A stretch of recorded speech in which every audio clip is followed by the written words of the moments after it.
Hey, hello and welcome to the show. My name is Chace from Hammerano Culture Unlimited, and today I'm rocking the 2019-2020 West Ham away jersey.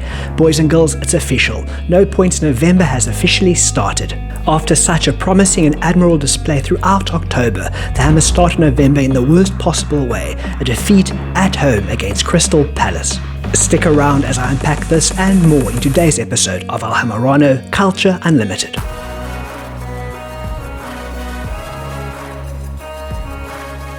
Woo cry, I cry. Being a West Ham fan, you don't expect to win every match. It's part of the package, it's what you sign up for. But losing at home in the 94th minute against Crystal Palace after you were in front, after you took the lead, is not part of the package. Now, I'm not having a go at Crystal Palace.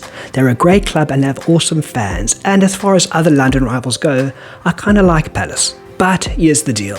Last month, October, the Hammers played 9 matches, and out of these 9 matches, West Ham only lost 2 matches. And who did West Ham lose against? Man United and Liverpool. Both scores were 1-0, and both these matches were played away at Anfield and at Old Trafford. It's important to realise I'm not advocating losing, but when you're losing against Man United and Liverpool away from home, it's understandable. However, losing at home to a London rival against a club you should be winning in a match where you were in the lead, that is a red flag, and I'm sure you can understand the fan disappointment. For me, there are 2 major talking points coming out of this match, coming out of West Ham's defeat against Crystal Palace, and those 2 talking points are Said Benrahma being subbed off and West Ham's poor passing. Talking point numero uno, senor, Said Benrahma being subbed off. This decision was greeted by a chorus of boos, and for many it sealed the confirmation of David Moyes' heel turn.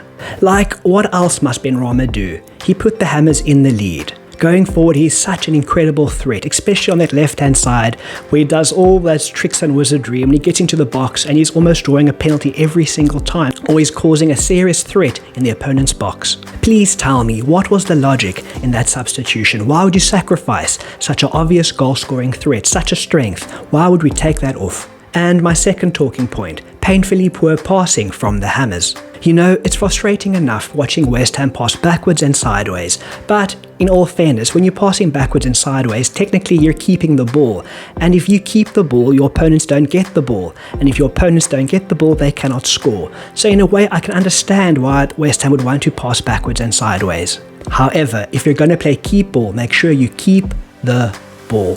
Make sure your passes find the intended teammate and not the opposition. A poor pass, a lapse in concentration between Tilo Kehrer and Craig Dawson blessed Crystal Palace with their equaliser. And the same can be said going forward. When West Ham put a cross or a pass or a corner into the box, most of the time the opposition goalkeeper is catching the ball. Most of the time this cross is being intercepted by the opposition's defence.